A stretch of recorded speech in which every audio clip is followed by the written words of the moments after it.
ला सुरुवात करूया. ओम अज्ञानतिमिरान्धस्य ज्ञानाञ्जनशलाकया चक्षुरुन्मीलितं येन तस्मै श्रीगुरवे नमः.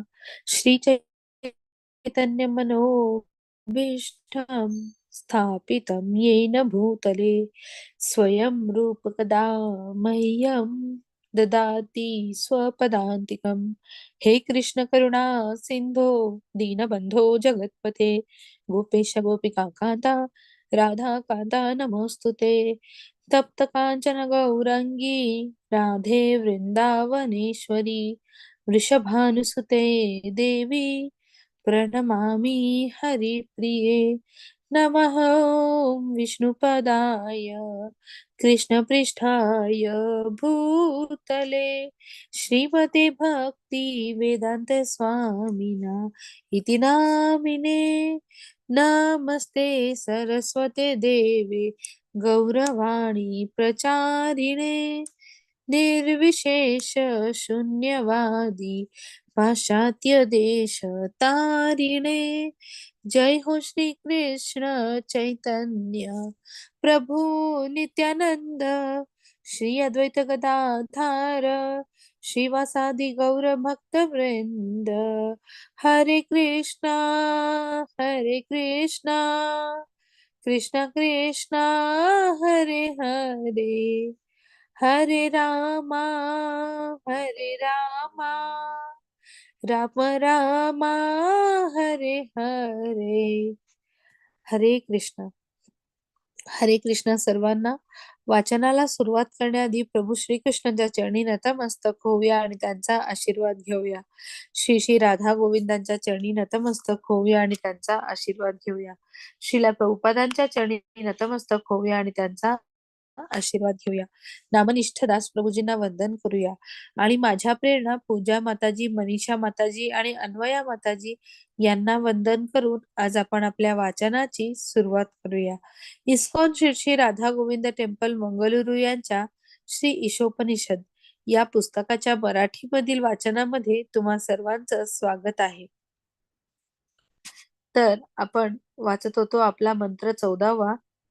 मी वाचनाला सुरुवात करते आणि आपण उर्वरित वाचन करूया. हरे कृष्ण. श्रील प्रभुपाद की जय.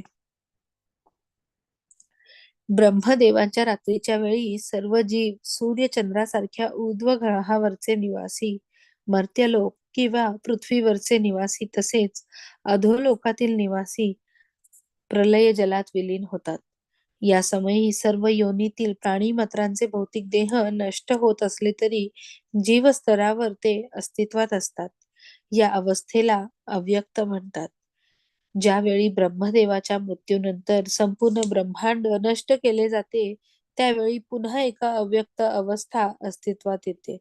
परंतु या दोन्ही अव्यक्त अवस्थांच्या पलीकडे आणखी एक अव्यक्त अवस्था आहे जिला दिव्य वातावरण किंवा प्रकृती म्हणतात. या वातावरणात मोठ्या संख्येने दिव्य ग्रह आढळतात आणि ब्रह्मदेवांच्या मृत्यूनंतर भौतिक ब्रह्मांडातील सर्व ग्रह जरी नष्ट झाले तरी हे ग्रह नित्य अस्तित्वात असतात. प्रत्येक ब्रह्मदेवाच्या आधिपत्याखाली एक ब्रह्मांड असते व अशी असंख्य ब्रह्मांडे आहेत आणि या सर्व ब्रह्मदेवांच्या अधिपत्याखाली ब्रह्मांडांची बेरीज केली तरी ते भगवंतांच्या शक्तीचे केवळ 1/4 प्राकट्य होय. एकपाद विभूती ही अपराशक्ती आहे. ब्रह्मदेवाच्या अधिपत्यापलीकडे दिव्य प्रकृती आहे जी 3/4 त्रिपाद विभूती आहे. ही श्रेष्ठ किंवा पराप्रकृती आहे. भगवान श्रीकृष्ण पराप्रकृतीत निवास करतात. तसेच या प्रकृतीचे अधिपती अर्थात परमपुरुष आहेत. भगवद्गीतेत 8व्या अध्यायात 22व्या श्लोकात अनुमोदन केल्याप्रमाणे केवळ अनन्य भक्ती सेवेनेच त्यांची प्राप्ती करता येते. ज्ञानमार्ग, तत्वज्ञान, योगमार्ग म्हणजेच ध्यानक्रिया किंवा कर्म म्हणजेच सकाम कर्म मार्गाने नव्हे. कर्मी लोक सूर्य आणि चंद्राचा समावेश असलेल्या स्वर्ग लोकाची प्राप्ती करू शकतात. ज्ञानी आणि योगी त्यांच्यापेक्षा उच्च अशा महरलोक, तपोलोक आणि ब्रह्मलोकापर्यंत जाऊ शकतात. पुढे भक्ती सेवा करून अधिक योग्यता मिळवल्यावर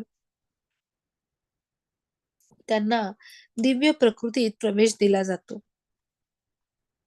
त्यांच्या योग्यतेनुसार दिव्य आकाशातील प्रकाशमान वातावरण, ब्रह्म किंवा वैकुंठ लोकात त्यांना प्रवेश करता येतो. परंतु एक गोष्ट मात्र निश्चित आहे की भक्ती सेवेचे प्रशिक्षण घेतल्याशिवाय कोणालाही दिव्य वैकुंठ लोकात प्रवेश करता येत नाही. भौतिक ग्रहांमध्ये ब्रह्मदेवापासून ते मुंगीपर्यंत प्रत्येक जण भौतिक प्रकृतीवर प्रभुत्व गाजविण्याचा प्रयत्न करीत असतो व हाच भौतिक रोग आहे. जोपर्यंत हा भवरोग असतो तोपर्यंत जीवात्म्याला देहांतराच्या प्रक्रियेत भाग घ्यावा लागतो. त्याला मनुष्याचे, देवतेचे किंवा पशुचे असे कोणाचेही शरीर मिळाले तरी ब्रह्मदेवाच्या रात्रीनंतर व त्यांच्या जीवनाच्या अंती असे जे 2 प्रलय होतात, या प्रलयाच्या वेळी जीवात्म्यांना अप्रकट अवस्थेत राहावे लागते. जन्म-मृत्यूचे चक्र व त्यांच्या अनुषंगाने येणारे वृद्धत्व व रोग यांना जर आपल्याला समाप्त करावयाचे असेल, तर आपण दिव्य ग्रहावर प्रवेश मिळवण्यासाठी प्रयत्न करायला हवा. या ग्रहावर आपण भगवान श्रीकृष्ण किंवा त्यांचे पूर्णांश नारायण यांच्या नित्य सानिध्यात वास करू शकतो. भगवान श्रीकृष्ण किंवा त्यांचे पूर्णांश यांचे या असंख्य ग्रहांपैकी प्रत्येकावर प्रभुत्व असते. श्रुती मंत्रात एको वशी सवर्गः कृष्ण इड्यः एकोपसी एकोपसीन बहुधा यो अभवाती असे वर्णन करून वरील विधानाची सत्यता प्रस्थापित केली आहे. गोपाल तापनी उपनिषद 1.3.21. श्रीकृष्णांवर कोणाचेच अधिपत्य नसते. बद्ध जीव भौतिक प्रकृतीवर प्रभुत्व गाजविण्याचा प्रयत्न करतो आणि उलट भौतिक प्रकृतीच्या नियमांनी बाध्य होऊन अव्याहतपणे जन्म-मृत्यूचे क्लेश भोगत राहतो. धर्माची पुनर्स्थापना करण्यासाठी भगवंत अवतार धारण करतात आणि धर्माचे मूळ तत्व भगवंतांप्रती शरणागत भाव विकसित करणे. भगवद्गीतेतील 18व्या अध्यायातला 66वा श्लोक अंतिम आदेश देखील हाच आहे. सर्व धर्मात परित्यज्य मामेकं शरणं व्रज. इतर सर्व विधींचा परित्याग करून केवळ मला शरण ये. दुर्दैवाने मूर्ख लोकांनी या मुख्य आदेशाचा विपरीत अर्थ लावून वेगवेगळ्या प्रकारे जनतेची भुलवणूक केली आहे. लोकांना रुग्णालये उघडण्यास प्रेरित केले जात आहे, परंतु भक्ती योगाचे शिक्षण घेऊन भगवत धामास जाण्यासाठी प्रेरित केले जात नाही. त्यांना कधीच खरे सुख देऊ न शकणाऱ्या तात्पुरत्या मदत कार्यात रुची घेण्यास शिकविले जात आहे. अनेक प्रकारच्या सार्वजनिक आणि निमसरकारी संस्था सुरू करून निसर्गाच्या विनाशकारी शक्तीला काबूत ठेवण्याचा प्रयत्न करतात, परंतु निसर्गाला शांत कसे करावे हेच त्यांना माहीत नाही. अनेक लोकांची भगवद्गीतेचे महान विद्वान म्हणून जाहिरात होते, परंतु भौतिक प्रकृती शांत कशी करावी याबद्दल गीतेत जो संदेश दिला आहे त्याचा ते अवहेर करतात. भगवद्गीतेत 7व्या अध्यायात 14व्या श्लोकात स्पष्ट सांगितल्याप्रमाणे भगवत भावना जागृत करूनच शक्तिशाली प्रकृती शांत होऊ शकते. या मंत्रातून श्री ईशोपनिषदाची अशी शिकवण आहे की आपण संभूती, पूर्ण पुरुषोत्तम भगवान आणि विनाश, अनित्य भौतिक सृष्टी या दोन्ही गोष्टी एकाच वेळी माहीत करून घेतल्या पाहिजेत. केवळ भौतिक सृष्टीचेच ज्ञान संपादन करून आपण स्वतःला वाचवू शकत नाही, कारण निसर्गाच्या कालप्रवाहाप्रमाणे प्रत्येक क्षणाला विनाश होत आहे. अहन्यहनी भूतानी गच्छतीहं यमालयम. तसेच रुग्णालये उघडून कोणालाही प्रलयाच्या वेळी वाचविता येणार नाही. ज्ञान आणि आनंदाने पूर्ण असलेल्या शाश्वत जीवनाचे संपूर्ण ज्ञान झाल्यावरच आपण स्वतःला वाचवू शकतो. शाश्वत जीवन प्राप्त करण्याच्या कलेत लोकांना प्रशिक्षित करणे हाच वेदांचा उद्देश आहे. इंद्रिय सुख देणाऱ्या क्षणिक आकर्षक वस्तूंकडे पाहून लोकांना अनेकदा भुरळ पडते, परंतु इंद्रिय विषयांची सेवा दिशाभूल आणि भ्रष्ट करणारी ठरते. म्हणून आपण स्वतःला तसेच इतरांना योग्य रीतीने वाचविले पाहिजे.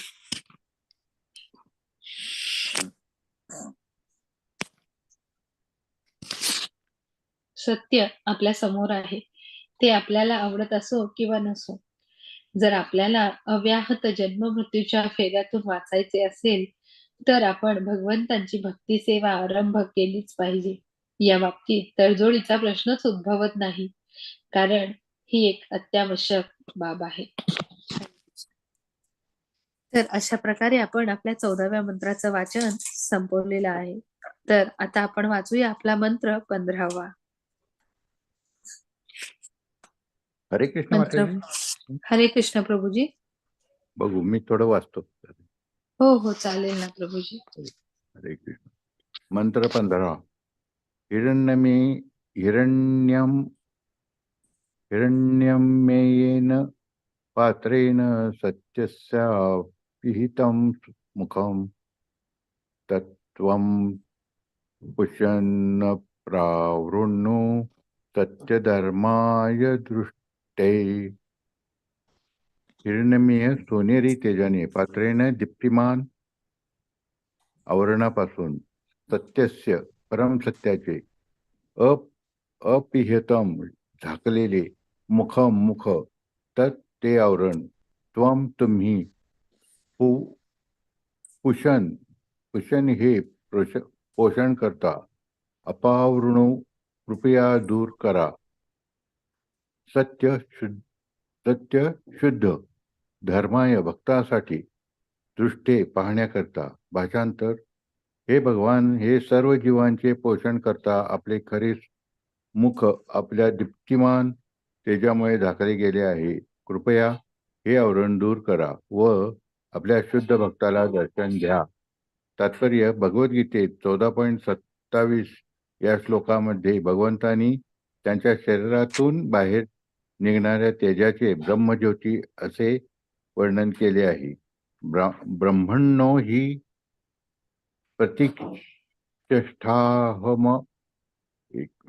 प्रतिष्ठाहम अमृतस्य अव्ययस्य च शाश्वतस्य च धर्मस्य सुखसैकांतिकस्य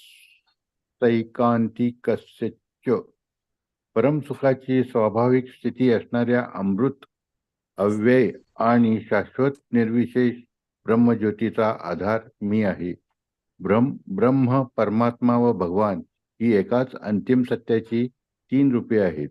नवसाधक देखील सहज ब्रह्म साक्षात्कार करू शकतो. परमात्मा हे रूप यापेक्षा अधिक प्रगती करणाऱ्यांना माहिती होते आणि परमसत्याची अंतिम अनुभूती म्हणजे भगवान साक्षात्कार.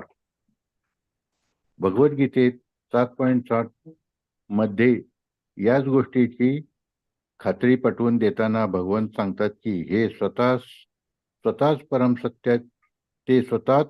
परमसत्याचा अंतिम साक्षात्कार आहे. मत्तः परतरज्ञानत म्हणून ते ब्रह्मज्योती आणि सर्वव्यापी परमात्म्याचेही उगमस्थान आहेत. अथवा बहुनैतेन किम जातेय तवा अर्जुन विष्टभ्याहमिदं कृत्से मे काशेन स्थितो जगत. परंतु हे अर्जुन, या साऱ्या सविस्तर ज्ञानाची काय आवश्यकता आहे. माझ्या केवळ एकाच अंशाने मी हे संपूर्ण विश्व व्यापून व धारण करून राहिलो आहे. भगवद्गीता 10.42. अशा प्रकारे भगवान सर्वव्यापी परमात्मा या आपल्या एका पूर्णांश रूपाने संपूर्ण भौतिक सृष्टीचे पालन करतात. ते वैकुंठ लोकातील सर्वांचे सुद्धा पालन करतात. म्हणून श्री ईशोपनिषदातील या श्रुतिमंत्रात त्यांना पुषण किंवा अत्यंतिक पोषण करता असे म्हटले आहे. पुरुषोत्तम भगवान श्रीकृष्ण नेहमीच आनंदाने पूर्ण असतात. आनंदमय अभ्यासात या 5000 वर्षापूर्वी ज्यावेळी भगवंत वृंदावनात होते त्यावेळी अगदी लहानपणापासून नेहमीच दिव्य आनंद उपभोग होते. त्यांनी बक, पुतना आणि प्रलंब अशा असुरांचा हसत खेळत वध केला. वृंदावनात आपली माता, भाऊ व मित्रांबरोबर आनंद उपभोगला आणि ज्यावेळी त्यांनी एका खोडकर माखनचोराची लोणी चोरणारा लीला केली, त्यावेळी त्यांच्या सर्व सवंगड्यांनी या चोरीचा दिव्य आनंद लुटला. माखनचोर म्हणून श्रीकृष्ण प्रसिद्ध आहेत. यामध्ये काहीच आक्षेपार्ह नाही, कारण लोणी चोरून त्यांनी आपल्या शुद्ध भक्तांना आनंद प्रदान केला. भगवंतांनी वृंदावनात ज्या काही लीला केल्या त्या सर्व त्यांच्या सवंगड्यांच्या आनंदासाठी केल्या. भगवंतांनी या सर्व लीला परमसत्याचा शोध करणाऱ्या शुष्क ज्ञानी व तथाकथित हठयोगासारख्या कसरत करणाऱ्यांना आकर्षित करण्यासाठी केल्या. भगवंत आणि त्यांचे सवंगडी ग्वालबाल यांच्या क्रीडेबद्दल शुकदेव गोस्वामी श्री भागवतात म्हणतात की, इथं सत्साम ब्रह्मसुखानुभूत्या दास्यां गतानां परदैवतेन मायाश्रितानां नरदारकेण साकं विजुहाव कृतपुण्यभूम उभा.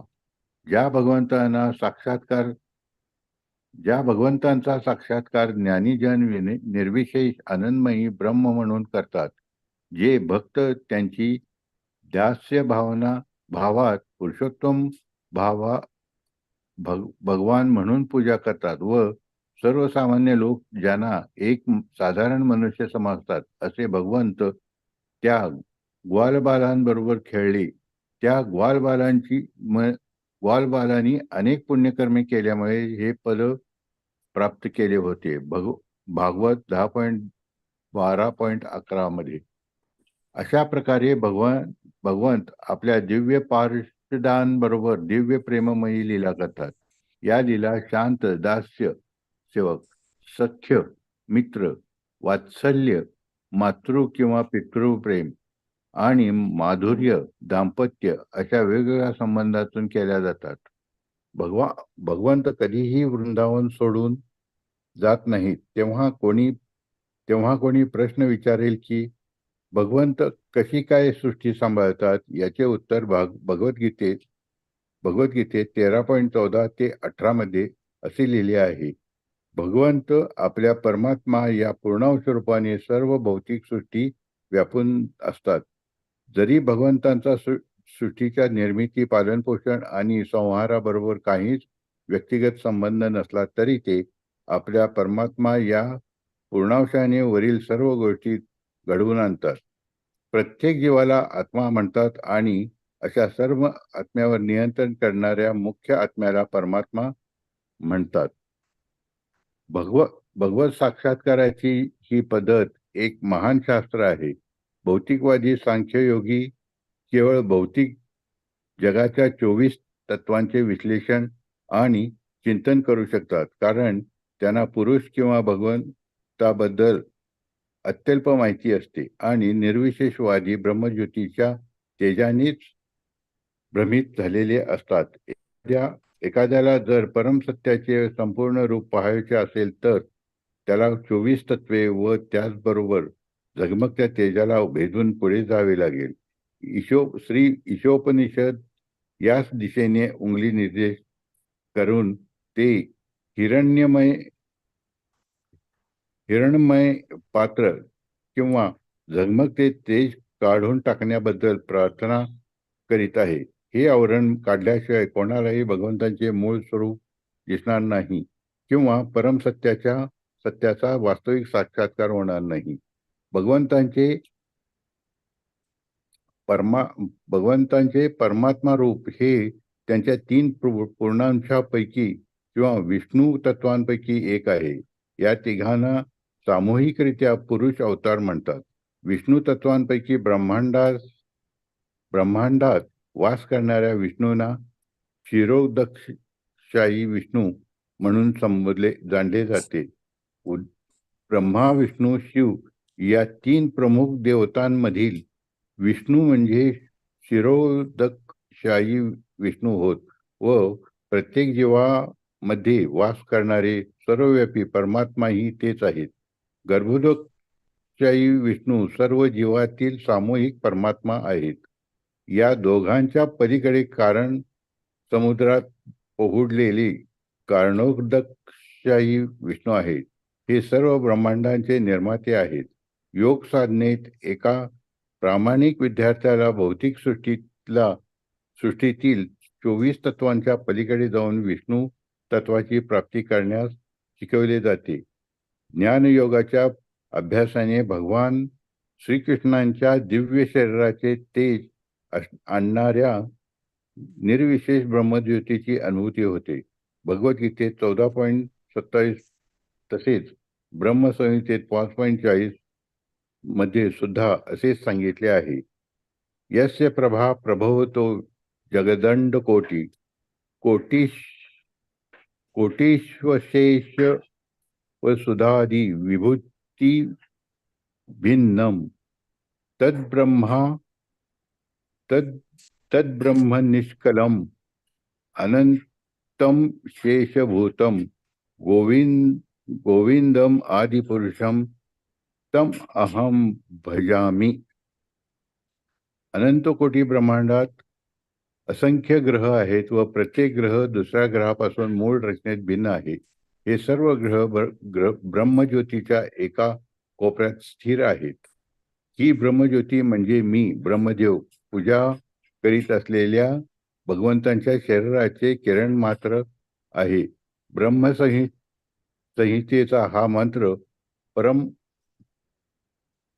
परमसत्याच्या वास्तविक साक्षात्काराच्या आधारावर सांगितला आहे आणि श्री ईशोपनिषदातील श्रुतिमंत्र या मंत्राला साक्षात्काराचा विधी म्हणून मान्यता देतो. भगवंतांनी ब्रह्मज्योतीचे तेज दूर करणे जेणेकरून एखाद्याला त्यांचे खरे मुख पाहायला मिळेल यासाठी त्यांना केलेली ही एक तर साधी भोळी प्रार्थना आहे.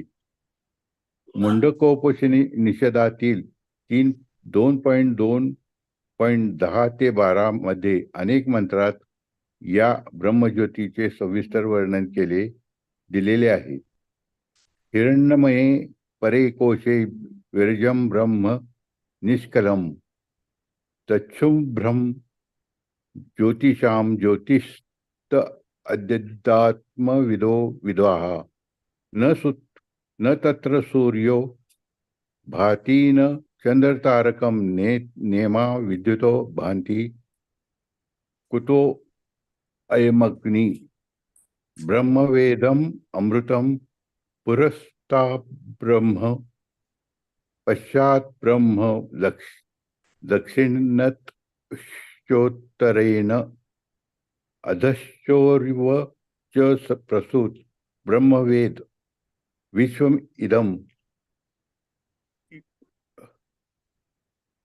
इदम वरिष्ठम. भौतिक आवरणाच्या पलीकडे आध्यात्मिक प्रांतात अनंत ब्रह्मज्योतीचे स्थान आहे. ही ब्रह्मज्योती भौतिक प्रदूषणापासून मुक्त आहे. ही प्रदीप्त शुभ्र ज्योती इतर सर्व ज्योतींचे मूळ आहे. अशा या ब्रह्मज्योतीच्या प्रांतात सूर्यप्रकाश, चंद्रप्रकाश, अग्नी, विद्युत यांची आवश्यकता नाही. वस्तुतः या भौतिक जगात जो काही प्रकाश दिसतो तो केवळ या परमज्योतीचेच परावर्तन आहे. हे ब्रह्म मागे पुढे दक्षिण उत्तर पूर्व पश्चिम खाली वर असे सर्वत्र व्याप्त आहे. अर्थात या ब्रह्मज्योतीने संपूर्ण भौतिक आणि आध्यात्मिक आकाश व्याप्त झालेले आहे. एक मिनिट.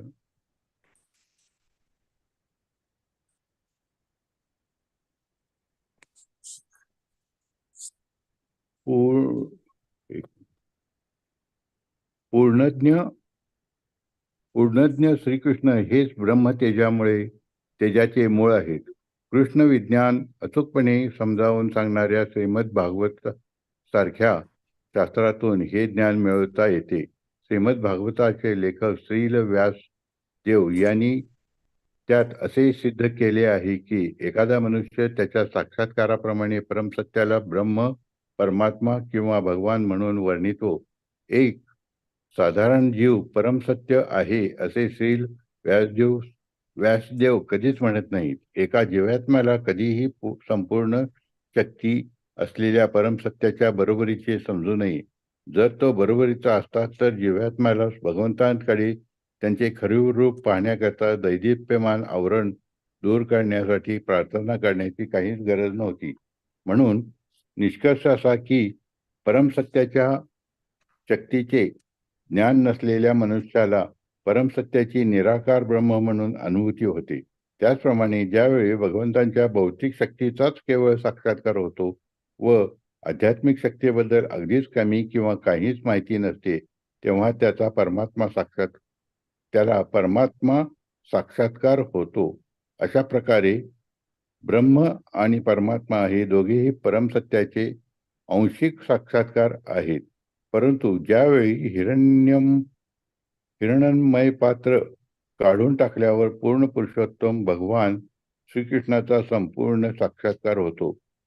त्यावेळी त्याला समजते की वासुदेवा हा सर्वमिती वासुदेव किंवा श्रीकृष्ण हेच ब्रह्म, परमात्मा आणि भगवान असे सर्व काही आहेत.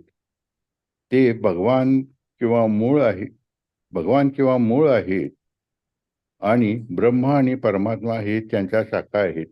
भगवद्गीतेत 6.43 व 47 मध्ये निर्विशेष ब्रह्माचे उपासक ज्ञानी, परमात्म्याचे उपासक योगी आणि भगवान श्रीकृष्णाचे उपासक भक्त या 3 प्रकारच्या अध्यात्मवाद्यांचे तुलनात्मक विवेचन केले आहे. वैदिक ज्ञान असणारा ज्ञानी हा सामान्य सकामकर्मी मनुष्यापेक्षा बरा आहे. योगी ज्ञान्यांपेक्षा अधिक श्रेष्ठ आहे. तर सर्व योग्यांमध्ये जो सर्वतोभावे सेवा करतो तो सर्वश्रेष्ठी योगी होय. सारांश: एक तत्वज्ञानी मजुरापेक्षा बरा आहे व ध्यानयोगी तत्वज्ञानापेक्षा बरा आहे. आणि सर्व योग्यांपैकी जो भक्तियोगाचे पालन करतो किंवा सतत भगवंतांची सेवा करतो तो सर्वोत्तम योगी होय. श्री ईशोपनिषद आपल्याला याच सिद्धीच्या दिशेने अग्रेसर करते. हरे कृष्ण प्रभूजी. आपण 16व्या मंत्राचं वाचन गुरुवारी करूया. आता आपण थांबूया इथे. हरे कृष्ण. मी प्रार्थना म्हणते आणि मग आपण थांबूया. वांछा कल्पतरुभ्यश्च कृपा सिंधू